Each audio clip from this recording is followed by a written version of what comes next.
A man is born with a title he doesn't choose. Protector. It's an anchor, a purpose. You build a fortress for the ones you love. Brick by brick, you stand guard at its gates. My fortress was this home. My treasures were my wife, Elara, and my daughter, Lyra. And I felt the weight of that fortress every single day. But in this modern world, the walls of the fortress never feel high enough. The world whispers a constant nagging word: more space, more shine, more things.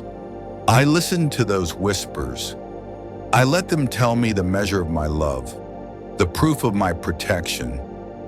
I decided that proof would be a window to the stars for my daughter's birthday, a grand gesture. So I began the chase. I traded moments for money.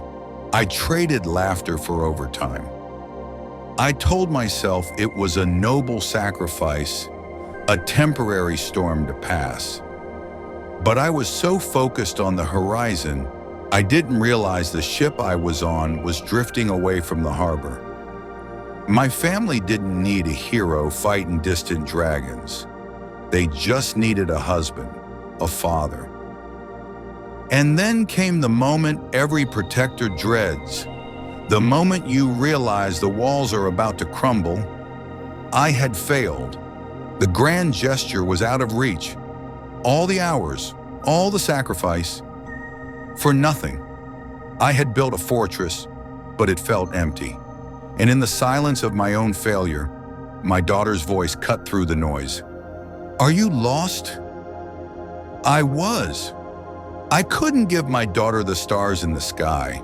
So that night, I gathered the only treasures I truly owned: a piece of wood, a cheap flashlight, and a story. I presented my failure to her, and she saw it as a gift. She didn't want a universe in a telescope.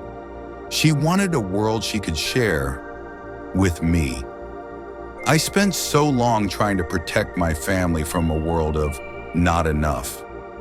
I was so afraid of what we didn't have. But in that moment, in the dark, with a handful of wood and a beam of light, I finally understood the moral of the story. Sometimes you feel like you have nothing until you look around and realize right here, in the arms of your family, you have everything.